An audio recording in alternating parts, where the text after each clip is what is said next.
Let's start off with Daily Trust newspapers, and they report a disaster on their front page this morning. Floods kill 7 in Jigawa, Kebbi. Submerged roads, farmlands, displace hundreds in Bauchi, Yobe. That's a lead story on the front page of Daily Trust. On the front page of Vanguard newspapers, distress as harsh economy forces shutdown of over 50 firms. 80% others in low capacity utilization. Over 100,000 employees thrown into job market. Labour begs federal government to intervene. The story can be found on page 38 of the paper. And Blueprint has this as its lead headline. Tinubu commissions 30 CNG powered buses. Says its road to prosperity. Assures energy innovation will save cost, enhance productivity. That's a lead story on the front page of Blueprint newspapers. And you can also see that story that stands out as well. On easy calm in Edo, Shuaibu resumes as deputy governor. That story is right there. He's impersonating, says EDSG. Oshomole, Edo South APC leaders vow to defeat PDP in September 21 Guba. So keeping tabs on what is happening in Edo State as the polls approach in September. And take a look at Daily Independent this morning. They have this: CNG for transport and economic necessity. That's according to Tinubu. Commissions buses to ease commuters' transport needs. NNPC Foundation donates 10 CNG buses to Dapman. That story is also right there on the front page of Daily Independent. The Guardian has this: National Broadband Plan. Federal government may miss 2025 target as 136 million Nigerians lack internet access. That story is on page 6 of the paper. You also have the story: court throws out application to bar Nigerians from further protests against hunger. Okay, just in case you're wondering where that is coming from, you might want to look on the front page of the Guardian newspapers. The story is on page 6 of the paper for you. This Nigeria is also focusing on the 30 CNG buses. Federal government rolls out 30 CNG buses in Abuja, says it's economic necessity all Nigerians must embrace.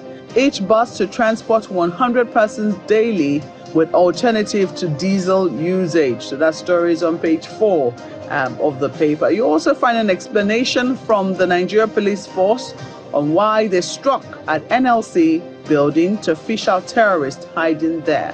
That's also a story on the front page of this Nigeria. And of course, the Daily Times is also highlighting that particular story, which was the explanation given by the Force PRO on Channels Television's Politics Today the night before. So Daily Times has this on the front page: why we raided second floor of NLC complex. That's according to police. Say raid unconnected to recent #End Bad Governance nationwide protests. Police to sustain protection of rights, promotion of youth's welfare. That's according to the IGP. You also see the story: 2024 WASC.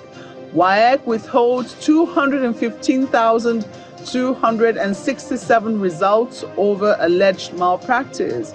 Says schools, supervisors, teachers, candidates perpetrating malpractice not helping educational system.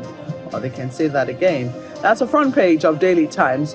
And the Nigerian News Direct has this: how $400 million annual insurance on ships impedes Nigeria's trade. That's according to NIMASA DG.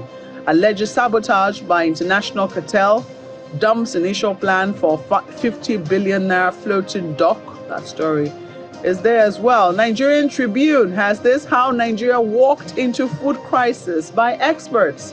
Identify insecurity as a major disincentive to farmers. Blame anchor borrowers program. Insincerity of state governors' investment. Lack of subsidy on fertilizer. Say elite conspiracy killed OBJ Jonathan's cassava initiative. That story is also on page 3 of the Nigerian Tribune. The New Telegraph has this: finally, new constitution. Yakasai cautions Tinubu over Patriots' demands for political reforms. The writer to that story says, hasty move can plunge Nigeria into chaos. Joins OBJ in blaming nation's challenge on current constitution operators. So that story is right there on the front page of New Telegraph. And that's where we wrap up our look of the papers this morning.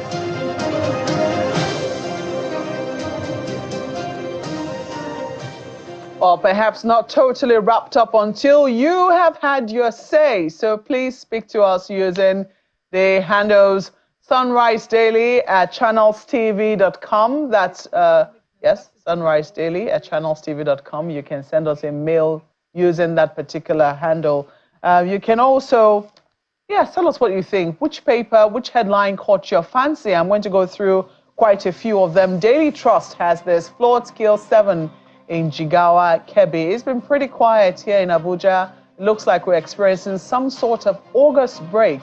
But do remember that the hydrological agency, which usually gives a warning at the beginning of every year, did warn that the floods, the rains this year were going to be plenty.